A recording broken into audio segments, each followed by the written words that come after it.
one of the Shalosh Regalim, one of the three pilgrimage holidays, where in ancient Israel, it is also a harvest holiday, a fall harvest holiday, where people would bring some of their harvest to the temple. It was a big celebration, and they would live in the sukkah. Sukkot means booths from the word sukkah. And the commandment is to dwell in the sukkah for 7 days, but 7 days. And it's a dwelling that has three sides to it, and one side is open or attached to something. And you have to be able to see the sky, the stars through the schach, or the branches that are on the top. And it's to remind us of the way the Israelites may have lived when they were crossing the desert in these temporary shacks. But there's a lot of kind of pagan and Jewish and interesting interpretations of some of the customs. The main one being, first of all, eating in the sukkah. Some people sleep in the sukkah. And there's this mystical idea that we have guests in the sukkah called ushpizin, which are, it's a mystical idea that the patriarchs come and each night or day, I don't know, what is it, Steve? You think they come at night or during the day? Well, you're supposed to eat 2 meals. You're supposed to eat breakfast and dinner, minimum, 14 meals in the 7 days. So I'm guessing both morning and evening. Right. And so they were Abraham, who represented love, Isaac, who represented restraint or discipline, Jacob, personifying beauty, harmony, and truth. Each day, a different one came and visited you. Moses, personifying victory and endurance. Aaron, personifying magnificence and humility. The 6th was Joseph, personifying initiation and association. The 7th was David, personifying sovereignty, receptivity, and leadership. But he was also a bit of a scoundrel and a lover. King David. It's interesting. And so you say a special blessing, and each day you welcome them in a different order. Like the first one is the one that's dwelling or visiting you that day. And now there's a tradition. The feminist women have asked, well, what about us? Aren't there any women, spiritual beings that visit us? And so the 7 prophetesses are now included as possible guests, which are Sarah, Miriam, Deborah, Hannah, Huldah, Abigail, and Esther. So maybe they come together, maybe they come on their own, but we have that idea of the Ushpizin, and that's why we also invite guests into our sukkah, literal guests as well. And then, of course, the other part is the shaking or... Can I stop you there, Susan? Please do. To make a point about guests in the sukkah. Yeah. And you may think I'm making more of this than is there, but I mean, that is kind of a rabbi's job. But I honestly, I don't think so. This idea of these 3 festivals, these 3 pilgrimage festivals, Sukkot, Pesach, and Shavuot, were the times when, for most ancient Israelites, this was their pilgrimage festival, where they would go to the temple in Jerusalem to make sacrifices of animals, grain, oil, etc. This sustained the priesthood. And these sacrifices, particularly the animal sacrifices, were partially given to the temple and partially eaten by everyone who was there. So first of all, this is one of the few times that people ate meat during the year. This was one of 3 massive family reunions. Remember that most people lived and died within a mile or 2 of where they were born. And this was an enormous communal experience. And they're called by the rabbis Zman Simchatenu, days, the times of our joy. And I want to make a point about the difference between happiness in the Bible and joy in the Bible, which is really, really driven home with this idea of eating with other people in your sukkah. So in the Bible, happiness, osher, is something that you can experience alone. It comes from the idea of luck or good fortune, kind of like winning the lottery without buying a ticket. That's the concept of happiness in the Bible. You can be happy as a single individual. But the word joy is used only for communal events and gatherings. We can be happy alone. We can only be joyous in the company of others. It's a different order of magnitude. It's a different level. And these joyous festivals also, they all involve sacrifice. They all involved giving, not taking. And so I think there's also a very deep concept here about this Western idea of sacrifice, which gets it wrong, I think, because we tend to think of sacrifice as a negative, as a loss, as a net loss, right? He paid, the ultimate sacrifice. It was a terrible sacrifice. It was a great sacrifice. The Jewish concept is, even in the word sacrifice, which means korban, which means to draw close or draw near, right? Like being together in your sukkah or being together in this pilgrimage. Sacrifice is a component of communal joy. Communal sacrifice is a component of communal joy. The more the community gives, the more the community senses and feels joy. And so this all comes together in Sukkot with this idea of being with others in this relatively confined space, and not eating alone in your sukkah. And if you have to be alone, you're actually, as Susan was just saying, you can invite your imaginary friends. And I'm not saying that pejoratively. You can invite your imaginary friends into the sukkah. Lots of Jews don't just welcome the patriarchs and the women prophets. They welcome famous Jews each night, a different Jew. It might be Einstein one night, Ruth Bader Ginsburg the next. And these are always people who have died.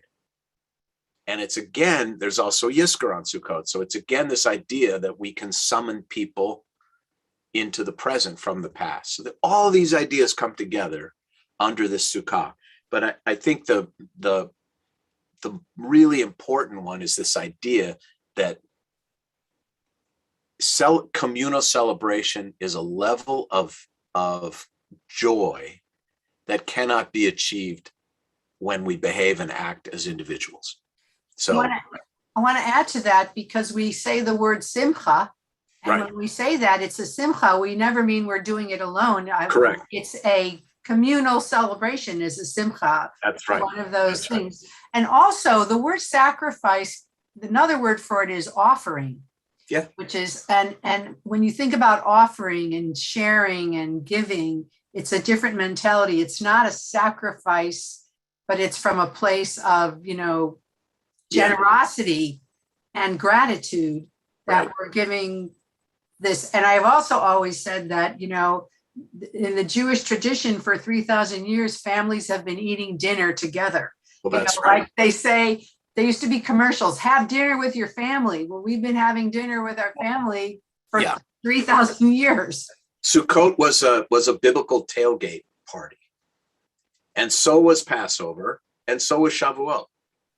And it was Professor Jacob Pedachowski, who, Stan, you probably knew, called the three pilgrimage festivals barbecues with God. That this was a massive and joyous occasion for people. Okay, you were going to go on to Lulav and Etrog. Well, I was just going to say that it's also the fall harvest, and it's the time when we begin to pray for rain. And the Lulav and the Etrog, which you've all seen, the Lulav is the palm, the myrtle, and the willow bound together, and the Etrog is the citron, which looks like a lemon but is slightly different, is something that the tradition, the custom is, or the commandment is to, first of all, people would march around and they would shake it every single day of the 7 days of Sukkot. And you would shake it in 6 directions: forward, side, back, the other side, up and down. And the Talmud will say this is to remind us that God is everywhere. God is all around us. But there are many other interpretations. And one of them is that it was part of a sympathetic prayer for rain, because when you shake the lulav, it sounds like rain. It sounds like raindrops. Especially, Susan, if you imagine thousands of people Right. shaking the lulav at the same time. It would definitely sound like a downpour. So Correct. they're kind of like suggesting to the heavens, you see this, we're representing what we would like. Another idea that the Kabbalists talked about is that there's a sexual component, that the lulav is the masculine symbol and that the etrog is the feminine, like the egg and the phallus, and that it represents both the feminine and masculine aspects of God, or in ancient times, the pagan gods, because maybe they sort of borrowed some stuff, and that the Kabbalists believe that when you bring together something symbolically like that, you actually draw God into the world. So by combining masculine and feminine together, you're drawing God, both sides of God, into the actual world by replicating that. Again, it's got that pagan feeling. Another idea was that the Midrash says that the 4 species, the 3 in the lulav and the 1 in the etrog, represent 4 kinds of Jews. This is a Midrash. The etrog has taste and smell, and it symbolizes Jews who study Torah and do good deeds. The palm branch it has a tasty fruit, and so it's just taste but no smell, and that represents those who study Torah but don't do good deeds. And the myrtle has smell with no taste, and those who do good deeds but don't study Torah. And the willow, which has neither smell nor taste, are those who don't do either. However, we bind them all together as a community to influence and intermingle with each other. So it's not like everybody's separate, but we bind them together to influence and connect with each other when we're shaking the lulav and the etrog. And finally, they talk about it representing different parts of the body, that the etrog symbolizes the heart, that the palm represents the spine, that the myrtle represents the eyes, and the willow, the mouth, and it's all the ways that we can connect to God is with all of our being. So there are these, Hasidic ideas, these pagan ideas, these Kabbalistic ideas, all about the lulav and the etrog. Steve, did you want to add anything? Well, I think it would be good to switch to the Mishnah that I want to teach now, if that's okay. Is that all right? Oh, wait, one more thing I just found that I wanted to share. They also say that it spells the name of God, that the etrog is yud and the myrtle is a hey because it curves, and the lulav is the vav, and that the willow is the second hey. So that's the Yahweh in Hebrew, that name that we don't pronounce, but it also spells God's name. That was a new one that I just found recently. I thought was interesting. Yeah. Now take it away. Okay. So there are lots of laws about the construction of a sukkah, how tall, minimum height, maximum height, minimum width, maximum width, what the materiality can be, all where they can be built, how soon they can be built prior to Sukkot. There's a lot of material. Then there's a whole conversation in Talmud about what does it mean to dwell in the sukkah? And, even things as crazy as, well, if most of your body's inside the sukkah, but your head is outside, are you dwelling in the sukkah? Things like that. If you sleep under the bed that's in your sukkah, does it count? It's really quite picayunish. However, there is one Mishnah that I think is theologically profound. It's not just about these tiny details and sort of hyper legalism. I think it has a very deep theological perspective on what theologians call theodicy, God and the question or problem of evil. So I'm going to ask Hannah to put this Mishnah up, and I'll kind of walk us all through it, and then we'll talk about it. So Hannah, work your magic. Okay, so this is from Mishnah Sukkah, chapter 2, and this is the ninth of, this is actually the last one. So this is sort of, the Mishnah begins by repeating the law. All 7 days of Sukkot, a person renders his sukkah his permanent residence and his house his temporary residence.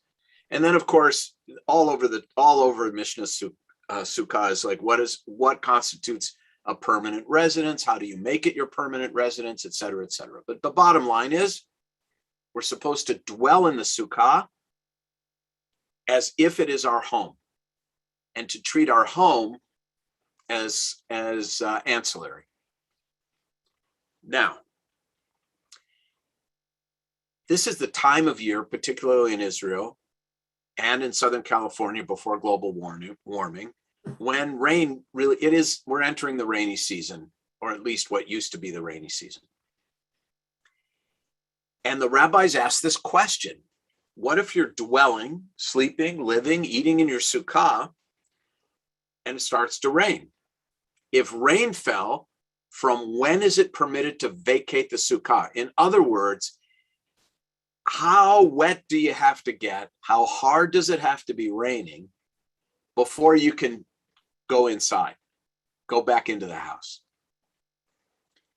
Now we find, I think, the most Jewish of all answers to a question in the entire Mishnah. It is, so when can you go back into the house if it's raining? How hard does it have to be raining? It is permitted from the point that it is raining so hard that the congealed dish will spoil. In other words, if it spoils your dinner, if it spoils your soup, your porridge, if it's raining so hard it ruins your meal, you can go inside and finish eating inside. Very Jewish standard. Now, let's stop there for a second and let's see if anyone has a thought about why I think this situation is actually a theological challenge. Anybody want to take a guess?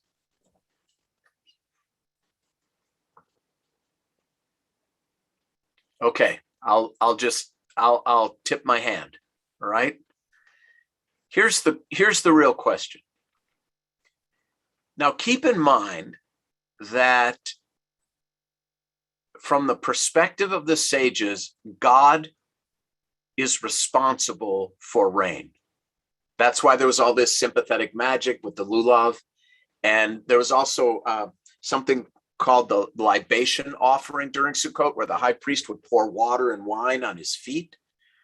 There are all these ways to convince God to make it rain. There's no question that in the minds of the rabbis, God was responsible for making it rain. And that's the problem. Here's, simply put, how is it possible that God would command the Jewish people to perform a mitzvah, the mitzvah of sleeping in the sukkah and dwelling in the sukkah, and simultaneously make it impossible to carry out that mitzvah?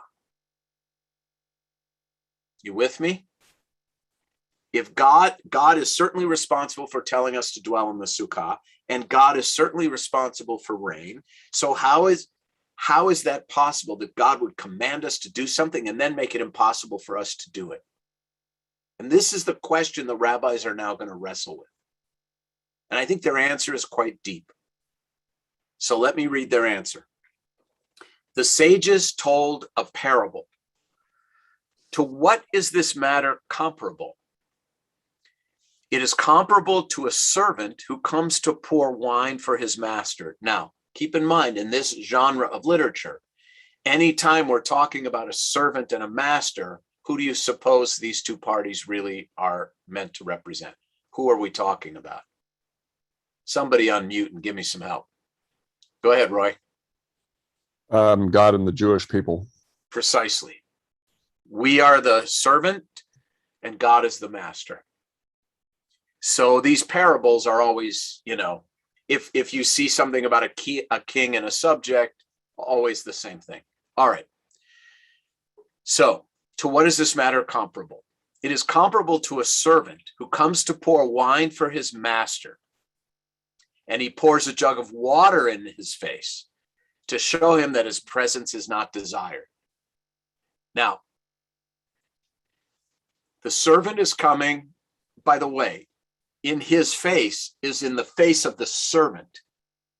So the servant, imagine the servant is coming to pour wine for his master, and the master takes a jug of water and throws it into the servant's face. Everybody with me? That isn't clear from the words, which can be read certainly the other way. That's very interesting. How do we know that that's the way it's to be read? Well, because the water in the pitcher represents rain, and we know that God is the maker of rain. God is the one who's throwing the water in the servant's face on Sukkot. Right? And Okay. the likelihood of the servant having a jug of, who comes to pour wine and he throws water in his face instead is unlikely, right? This is not so much about the Jewish people's displeasure with God as God's displeasure with the Jewish people, right? And the jug of water, I think it's clearly they're talking about rain. Okay. So he pours a jug of water in his face to show him, so he being God, to show him, the servant, that his presence is not desired. So too in the Sukkah, rain is an indication that the Holy One, blessed be he, does not want the person to fulfill the mitzvah of Sukkah. Now, you can take it down, Hannah, so we can see everybody's face a little better. Now, the sort of classic understanding of this, and well, let me ask you, anyone want to take a guess at why God would not want this person, this family, this community to engage in the mitzvah of dwelling in the Sukkah? What would the rain be a sign of? Wow, I've actually stumped you guys tonight. That's unusual. Maybe they have, well, the rain would be for the fields. But why during these 7 days when they're supposed to dwell in the Sukkah? Are the crops not in? I don't know. I'm just. I think it's like a double message, really, Steve. It's not that clear because they're doing the sympathetic rain dance, and then God is giving them rain, but then it's driving them out of the Sukkah. So but the rain isn't supposed to come till the end of Sukkot, right? So are the people undeserving to be in this sukkah? Who said that? Marina. Marina, where are you? I don't know if you see me. I don't see. Marina, I think you're right. I think it is a sign of God's displeasure, God's anger, that somehow the Jewish people that day, that year, that moment, that location are unworthy, that the rain is a sign of God's displeasure, and that God is somehow angry with the Jewish people. Now, that's the classic answer given in Talmud. I have a completely different thought about it, which goes back to this idea of an offering or a sacrifice, which is really almost a Jobian answer to God and the problem of evil, which is sometimes we do everything right. We serve God with all our heart, with all our soul, with all our might. We're a good, humane human being, and we get rained on. And I think that I believe that really this is one of the key messages of Sukkot is why are we supposed to dwell in this Sukkah? Because it's a reminder of the ephemeral nature of life, of how fragile life really is, how fleeting, how cold, how exposed we are and vulnerable.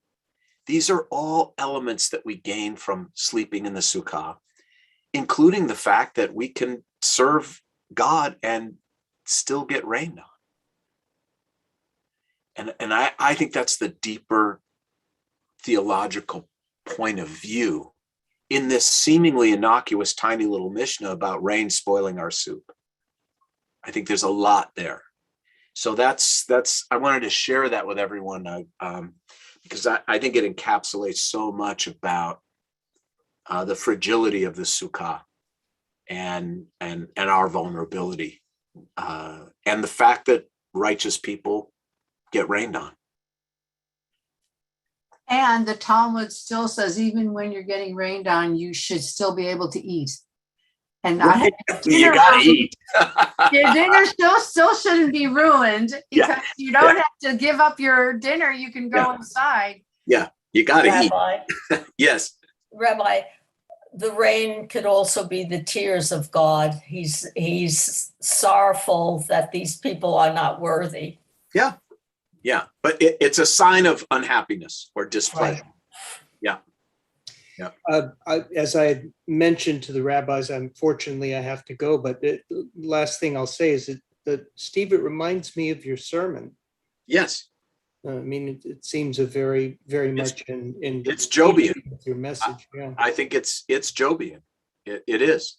And it's a mystery. interesting. Yeah.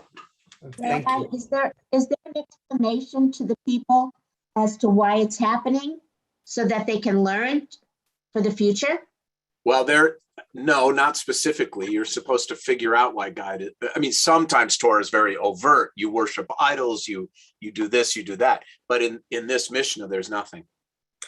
Is it partly to show the power of God too? That the story like with Job, where God says, "Did you make the?" Right. Yeah.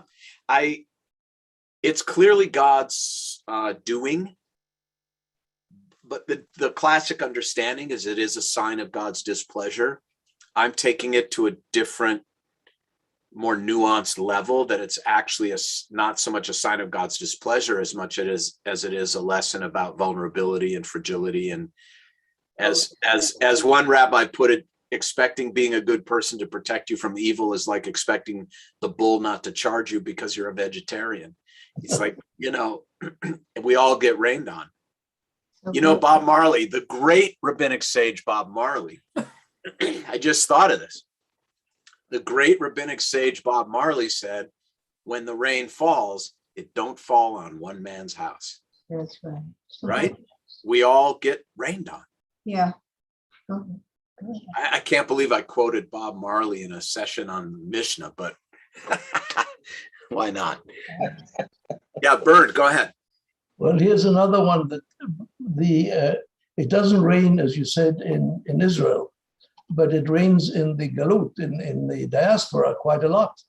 Yeah. And so these rabbis were saying, if you're going to have a sukkah in the Galut, then that's not really good, because we should be in the Holy Land. I have to say, Bernd, I've spent a few winters in Jerusalem. It rains plenty in Jerusalem, plenty. Yeah.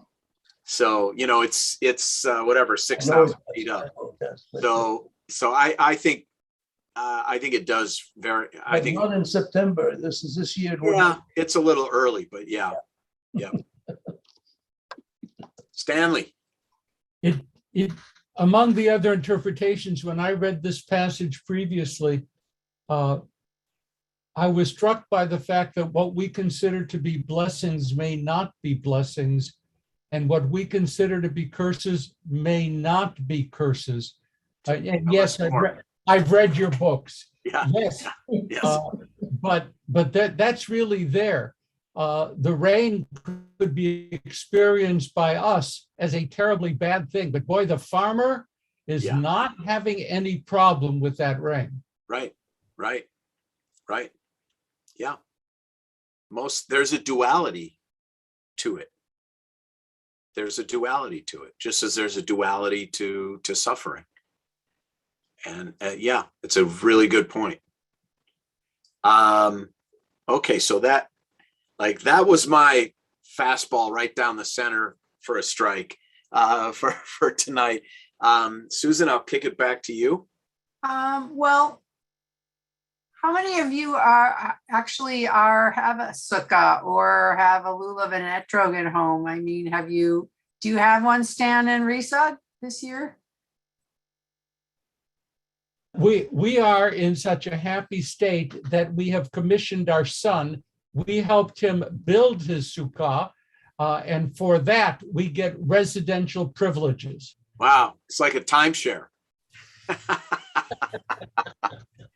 You know, and just the joy, going back to that Zman Simchatenu idea of joyousness. I live in the, Pico Robertson, and there are Sukkot all around me, and you hear people singing and eating and staying up late. And it's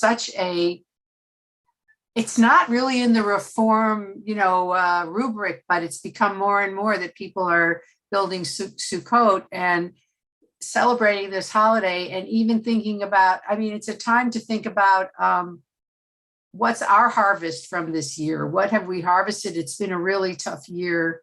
Yeah. And what are the things we've harvested that will enrich us, that we can think about planting in the coming season? Because we really need some, nurturance. We need to harvest something enriching from what's going on. So I think Sukkot is like becoming more relevant. It's interesting. Zman Simchatenu, it comes from the root samach, which is a seedling, something that has to be nurtured. And exactly. Yeah. So I'll leave you guys with one funny truth, okay? Many of you know, some of you heard me say this, but many of you know I grew up in Minnesota. And sometimes Sukkot is, middle October, and it's cold. Right. Okay. So let me tell you what we would do. We'd build the sukkah against the back of the house where the dryer vent was. And then when we wanted to eat out there, my mom would put a load of laundry in the dryer and run the dryer. And it was like forced heat into the sukkah. It was such an example of Jewish ingenuity. It's like that old joke is like, what would Jews do if the world was covered in water? And the answer is we'd learn to breathe underwater. So that's what we did. So just a little bit of Minnesota, Minnesota Jewish trivia for you. And coming out of Massachusetts, we've had instances in which the sukkah, overburdened by heavy snow, collapsed. Yeah. And thankfully, it was only the kids who were sleeping out there. And by the way, for those of you who have grandchildren, if you're going to sleep out in the sukkah with your grandchildren, which is really fun, I always slept out there with Aaron and Hannah when they were little. Let me just remind you to make sure you turn off your sprinklers, because I didn't one time. It was 5 a.m, sleeping in the sukkah on the grass in the backyard, and all of a sudden I heard this.